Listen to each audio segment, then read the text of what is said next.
Signal. Signal gasoline. Yes, Signal gasoline is the new gasoline you can prove is superior.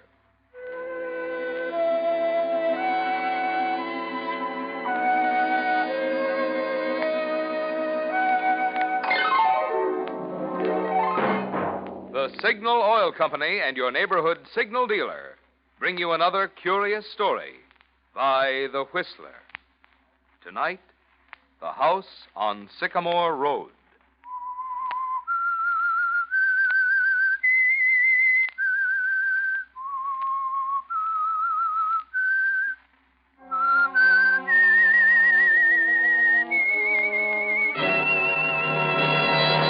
I am the Whistler, and I know many things, for I walk by night. I know many strange tales hidden in the hearts of men and women who have stepped into the shadows. Yes, I know the nameless terrors of which they dare not speak.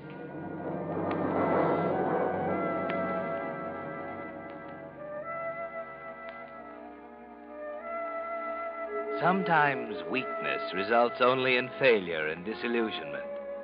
Sometimes it's much more serious than that. It can take a sinister turn, sending its victim down the spiral that ends only in death. That's the way it was with Harold Phillips on the day he and his wife, Muriel, rented the house on Sycamore Road from old Sabina Fielding. It wasn't much of a house, but it was destined to be the most important element in Harold's life. Like Sabina, it was old, but there was a kind of majesty about it, veiled as it was behind a mat of unkempt shrubbery and a pair of magnificent elms in the front yard. Muriel had objected to it, of course, but there was no other alternative. Rents were sky high, and the house on Sycamore Road was the only answer. As they stand talking with Sabina in the front hallway, Muriel is a little impatient. Well, that just about covers everything, Mrs. Fielding. Yes, I think we'll make out very comfortably here. It's hard to leave. Never thought I'd mind it this much. Of course. It's been in the Fielding family for now. Let me see. Well, there was Rodney and Lisa. Yes, 5 generations. 5 generations? Yes. Oh. I do hope you young people will be happy in it. A fine house in its time, you know. A proud house, just like the Fieldings. Yes, we're a proud family. None of us ever had money, excepting Richard, of course. That's my grandson. Richard had money, but it didn't do him any good. Well, even he's gone now. I'm the last now, the last Fielding. And I'm afraid I haven't much longer. Oh, I wouldn't say that, Mrs. Fielding. Oh, no. I'm an old woman, Mr. Phillips. Yes, it's hard to leave. Oh, that clock. I can remember when my daddy bought it. Let me see now. Was that 68 or 69? Mrs. Fielding, Harold will be glad to drive you into town. 68 or 69? Eh? Oh, yes. I'd better be going. Well, I'd be glad to take you. Oh, well, it's only 2 blocks to the bus stop. I can still walk that far without any trouble. I really think it'll be easier for you now, having just one room in town, and you'll be closer to everything. Yes, so I'm told. Are you sure now you don't want me to drive you? Oh, you're very kind, and I do like to see that in young people. But I can manage, thank you. Well, goodbye, Mrs. Phillips. Goodbye. I know you'll be happy here. I'm sure of it, Mrs. Fielding. Goodbye. Goodbye, young man. Young people, she says. We'll be very happy. Heaven's sakes, Muriel, she'll hear you. I could scream my head off in here and she wouldn't hear me. Come to think of it, screaming wouldn't be a bad idea. Will you quit it? That old crone is probably laughing herself silly right now after palming off this old barn on us. But, Muriel, you know as well as I do it's the best we can do right now. Where have I heard that before? Well, I'm getting sick of it, Harold Phillips. I'm getting fed up with shabby substitutes. Well, I've got a job. I don't know what else you want. Classified advertisements on a stupid hometown paper. What kind of a job is that? Well, it's the best I can do, and this house is the best I can do. You may as well make up your mind to I it. know. I've been through all that before. But I'm not getting reconciled to it. You can make up your mind to that. Anything else? Yes, you. I can't say it's very inspiring, living in a moth-eaten shanty with an ink-stained nobody. Muriel. And this flock of antiques. That old clock she's so proud of. Listen to it. If you think I'm going to sit here day after day with that thing ticking in my ears... What's got into you anyway? I'm fed up, that's what. Now what are you doing? I'm going to stop this clock. Any objections? Will you be reasonable? Will you shut up? where's the catch on this thing? Oh, look out, you'll knock it over. All right, so I'll knock it over. Oh, now look what you've done. Harold. If you hadn't lost your temper again. Harold, look. Why, in the world? Look at all that money. Just look at it. Stuffed away in back of the clock. Hundreds. Thousands. Harold. Oh, Harold, darling.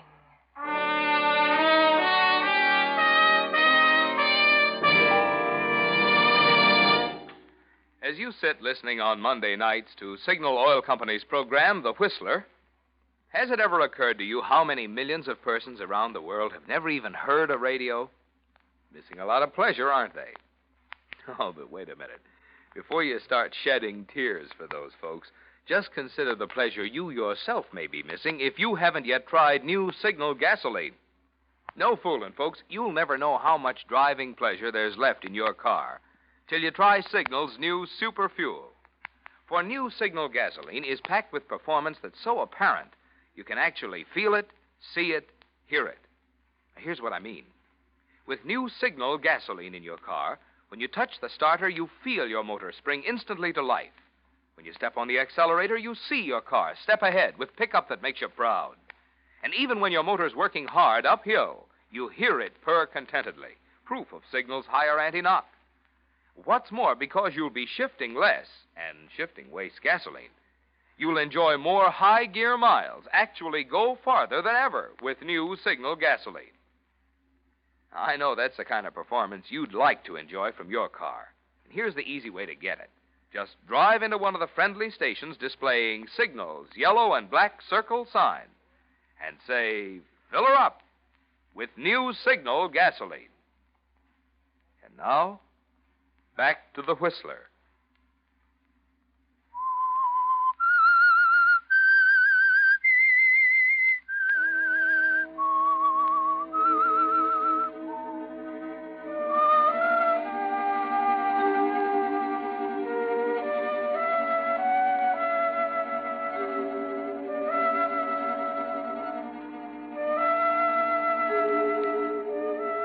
It's almost like a dream, isn't it, Harold?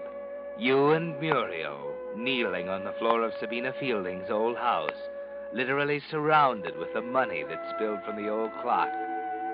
Muriel's in seventh heaven as you counted. She even called you darling, didn't she? You work automatically, sorting the bills, 20s, 10s, 5s, into small, neat heaps on the scarred hardwood floor. How much is it, dear? How much altogether? Wait, let me finish. I simply can't believe it. 80, It's like a dream. 90, 100. There, that's the last 100. How much altogether? It hardly seems possible. How much, Harold? Tell me. $50,000. Oh. 50,000 in currency, small bills. It's probably been hidden away in this compartment behind the clock for years. $50,000. Never thought I'd see this much money all at once. The things we'll be able to do. All the marvelous things I've always dreamed of. All the clothes. Maybe go abroad. Who in the world? Harold, who can it be? I don't know. We can't let them in, all this money. We won't answer it. We won't let them in. Well, we'll have to. They can see the lights are on. But all this money. Well, stay here and hide it. I'll see who it is. All right, then. All right, but don't let them in. Nobody must see this money. Nobody must know we have it. Yes? Huh? Who are you? Looking for someone? I figured maybe the old lady fell asleep and couldn't hear me. Old lady? Sure. The old girl, Mrs. Fielding. Well, Mrs. Fielding doesn't live in this house now. Now, wait a second, No, she doesn't Jack. live here now. She lives in town. Who are you? My wife and I are renting the house. Who are you? Well, I think you might do well to tell me who you are first. Okay. I'll come in and we'll talk things over. No, please. Wait a minute. Now, listen, Jack. Look, you see, my wife is very ill. We can't have any visitors. I don't want to talk to your wife. I can't talk to you now. I'm very busy. Good night. Okay, mister. But I'll be back. So long. Who was it, Harold? Harold? Who was it? What did he want? Wait. Or why are you snooping from behind those curtains? Well, I want to make sure that... Yeah, he's getting in his car. And there he goes. There, who goes? Who was it, Harold? A man. Did you set the clock up against the wall again? Yes, the glass was broken. I threw the pieces in the fireplace. Well, where's the money? I put it back in the clock. Who was it? Oh, I don't know. A fellow about my age had a red scar on his right cheek. He wanted to see Mrs. Fielding. He wouldn't give me his name. It's funny. He said he'd be back. What are we going to do about the money? We can't leave it there. Maybe we could... Harold, what's the matter? Hey, I think I know who he is. Muriel, what did Mrs. Fielding say about Richard Fielding? Something about money? He's dead. She said she was the last, don't you remember? I'm not so sure. That's the trouble. I'm not sure at all. Muriel, we may as well face it. It's not our money. It belongs to him. Don't be stupid. He's dead and she doesn't know anything about it. We found it. It's ours. For the first time in our lives, we have a chance to get off the treadmill and get somewhere. But it isn't ours. Besides, she needs it. She's going to die. We've got a whole lifetime ahead of us. But, I don't know, Muriel. What if it is his? What if he knows about it? We don't know for sure that he's dead. We can find out for sure. How? Mrs. Fielding knows.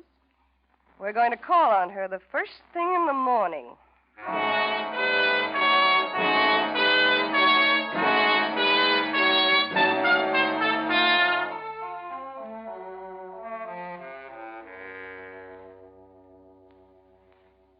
It's quite a problem, isn't it, Harold?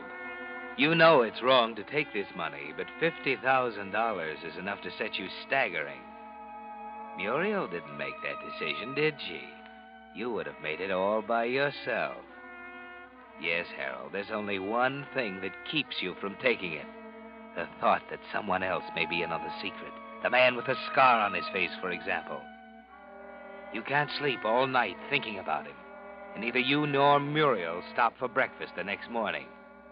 At 9 o'clock, you're both talking to Sabina Fielding in her furnished room in town. Sorry I can't be a better hostess.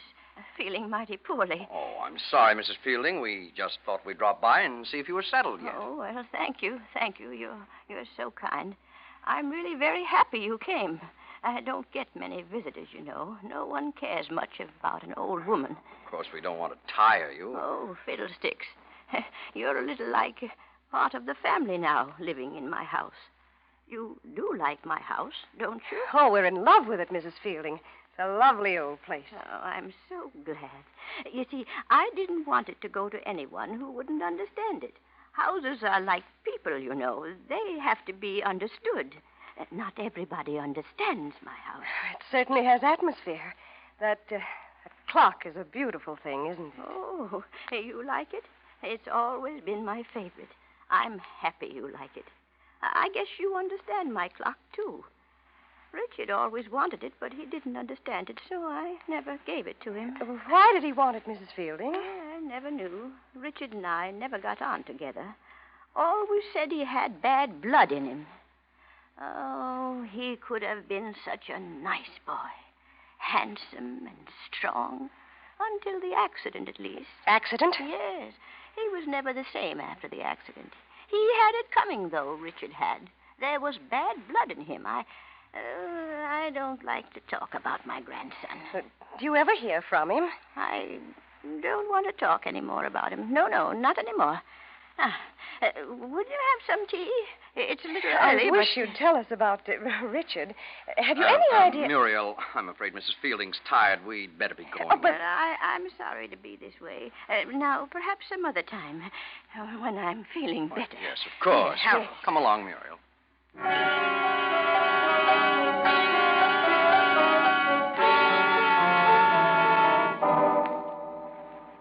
That convinced you, didn't it, Harold? It all fits. The scar on the face of the man who called on you last night ties in with Sabina's story of Richard's accident. Her remark about his fondness for the clock. It was too easy, wasn't it? $50,000 isn't hidden in a clock and then forgotten. It's Richard's money, and he's bound to come back for it. There was no reason for tiring Sabina any longer. Muriel would have worn her out with questions. After all, Muriel isn't the kind who gives up easily. After you've arrived back at the house, she keeps it up, never letting down for a minute. Harold, of all the asinine... There was nothing else to do. She would have told us if you hadn't... Sometimes I think you have the mentality of a child. What more do you want? She practically came right out and said it. He had money. He was in an accident. The scar, you remember? He always wanted the old clock. Could she make it any plainer? All right. Joe, move. What are you going to do? We can't do anything. He knows the money's there. What do you mean we can't do anything? We can leave, can't we? When? Right now. Huh. That's a prize suggestion. Why, he could trace us in 5 minutes. We'd be in jail in a week. Listen, Harold. You've got a chance. For the first time in your shabby, ordinary little life, you've got a chance at something real. Are you going to throw it away? Well, I don't know. Sabina knows nothing about the money, Harold. There are only 3 people in on it. You and I and Richard Fielding. And he's coming back here. He said so. You'll probably never have another chance, Harold. What are you suggesting? Think it over, Harold. There isn't much more time.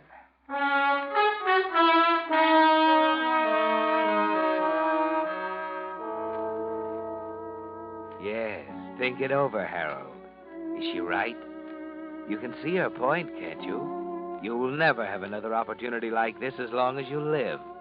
Just more of the same, day after day. Thousands more classified advertisements.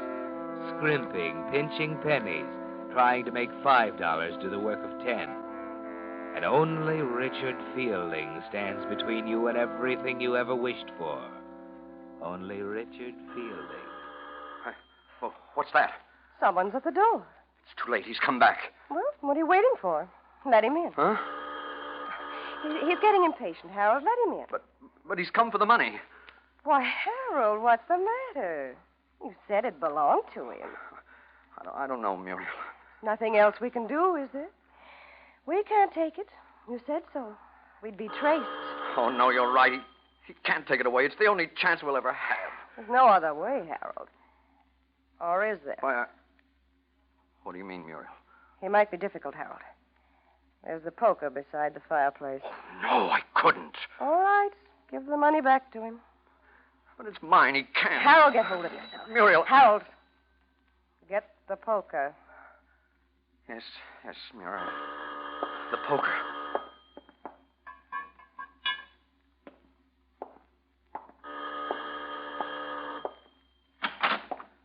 Yes? Hi, I'm back again. You remember me, don't you? I was here the other night. Sure. I remember. What do you want? I'd like to come in for a minute. My car's stalled outside. All right. Come in. Yeah, I got this far from town, then my jalopy stopped dead on me.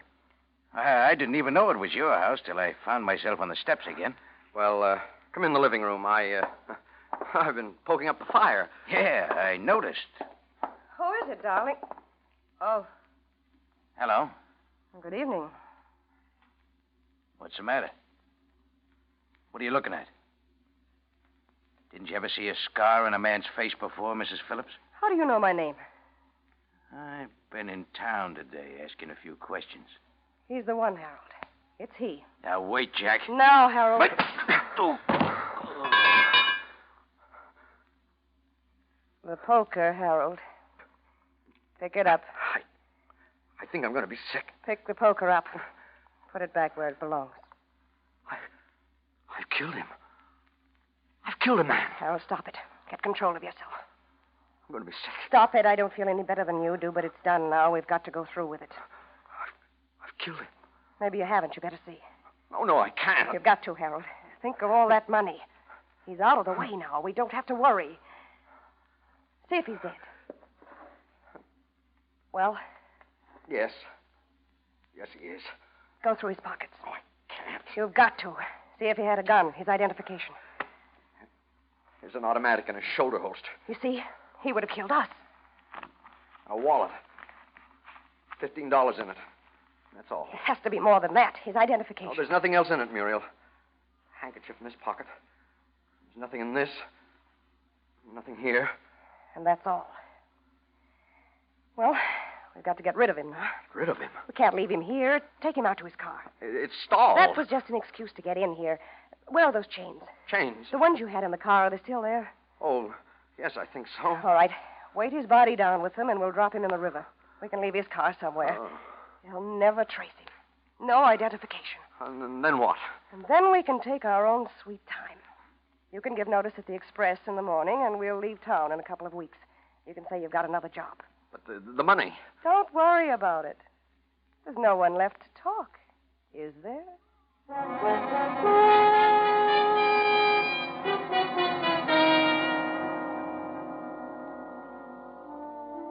You've killed a man, Harold.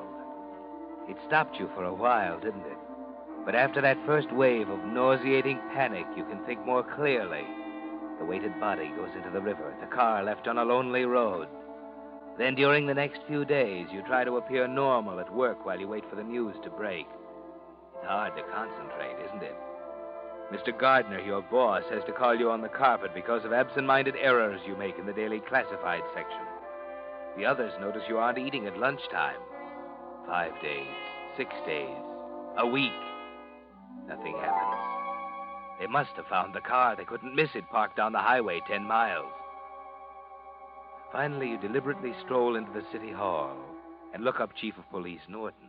Well, hello, Harold. Sit down, have a chair. Thank Where have you. you been keeping yourself? Missed you at the lodge meeting the other night. Oh, I've been pretty busy. How about you? Never a dull moment around here. You know, police work's funny. Yeah? Sometimes it gets so quiet you can hardly stand it. Have trouble keeping the men in line. I can hardly blame them playing around with traffic violations day after day. Then, all of a sudden, everyone gets so darn busy he wishes he had 6 hands. Yeah, look, like now, for instance. You got a handful, huh? Uh-huh. This is a quiet town, Harold. Too quiet sometimes, almost like a snake coiling up ready to strike. Last week, nothing but traffic violations. Well, maybe a bunch of wild kids breaking a store window somewhere. This week, stolen automobiles. Yeah? Mm-hmm. Just gave the story to one of your boys. That isn't all. We got a murderer on our hands. Huh? Uh-huh. Somebody right in town, too. Just like I was saying, Harold, it's a quiet old burg, but I suppose as long as people get together, there'll be murder. Hmm? Yes. Well, what was it? Just like all those nosy newspaper guys, aren't you? Sorry, Harold. We can't say anything until we get him. You, got any leads? Sure. There's always leads. Don't worry. We'll get him. When we do, you'll know about it. Oh, excuse me. Norton speaking. Yeah. Fielding? When'd you find the body? Oh, gosh, that's tough. Huh? Well, yeah, Harold's right here. Just happened in. What's it got to do with him? What? Well, that's a funny one. Wait a minute. I'll get Phillips. Say, Harold, what did... Hello? He just ducked out the door. I'll get hold of him for you.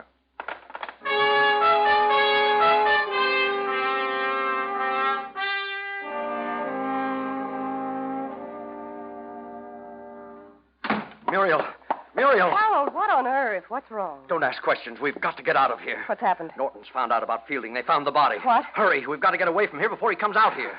Too late to run. Get the money. It isn't any use, Harold. Why not? If they'd found the body, they're sure to catch you. You can't hope to get away by running. Me? What do you mean, me? I'm not running away, Harold. You're an accomplice. You think so? Well, you're just as guilty as I am. Why, if you hadn't been so... Oh, no, you don't. It's your word against mine.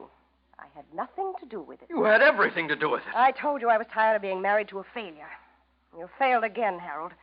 You even failed at murder. You won't get away with it. What about the money? What money? In the clock! The clock! I didn't know there was any money in the clock.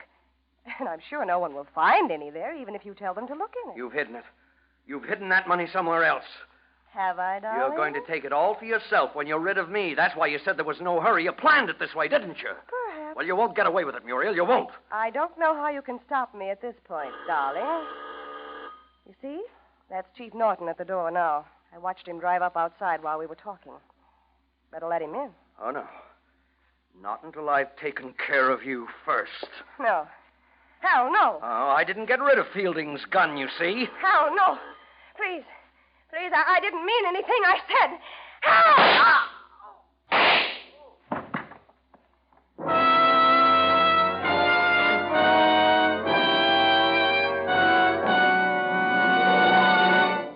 The Whistler will return in just a moment with the strange ending to tonight's story. Meantime, let's take a look at a few of the new post-war products we've all been waiting for. According to news releases, the first of the new nylon hosiery will be of pre-war quality. The first new automobiles will be 1942 models with improvements added. But when it comes to gasoline, new Signal gasoline, that's another story. For new Signal is not just pre-war quality gasoline, not just old-style gasoline improved, but an entirely new type of motor fuel with performance features that until recently were reserved for war. You see, science has long known that gasoline is composed of molecules, and each molecule is an arrangement of atoms. The way those atoms are arranged determines how much power you get from the gasoline. Well, in old-style gasolines, the molecules were left just as nature made them. But recently, certain chemists found out how to take gasoline molecules apart, then rearrange the atoms in an entirely new way. The result is new Signal, an entirely new type super fuel with quicker starting, faster pickup, higher anti-knock, and longer mileage. Because these are all features you can actually feel, see, and hear, we urge you to let just one tankful of new Signal gasoline talk for itself. Let its performance in your own car show you why new Signal actually is the new post-war gasoline you can prove is superior. And now, back to the Whistler.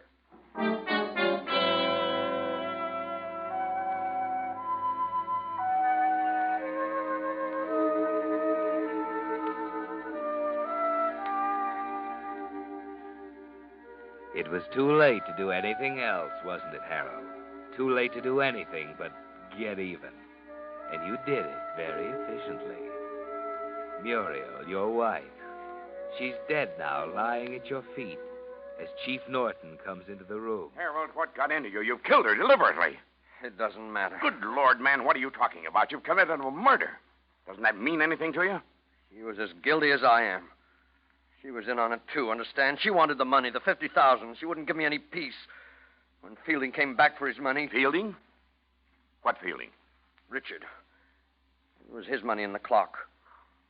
She made me kill him, Norton. She made me. He came to the house for the money? Yes. He had a scar on his right cheek? Yes, of course he did. Oh, will you drop it? I've had enough. Wait a minute. You've made an awful mistake, Harold. What? The man you killed was the murderer I told you we were looking for. He was Richard Fielding's partner in a bank robbery last year. A murderer? Yes. They quarreled over the money, and he killed Fielding. When he broke out of the pen last week, they notified us, figuring he'd check in here sooner or later. Yes, but down at your office, what were you talking about on the telephone? Sabina Fielding. She died last night. Sabina? Yes. But I thought... Funny. I've always thought Sabina was a pretty good judge of character. She sure missed the boat this time. What do you mean? She must have taken a fancy to you and your wife, left the house and everything in it, to the two of you.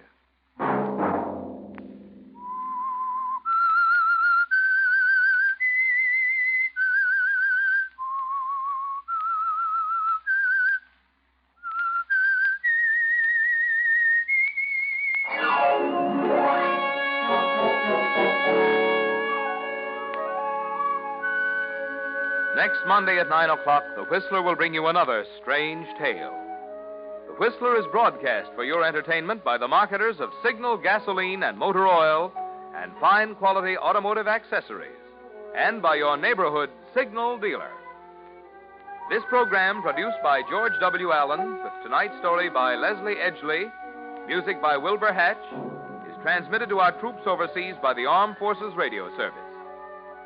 This is Marvin Miller speaking, and suggesting that you try new Signal, the new gasoline you can prove is superior.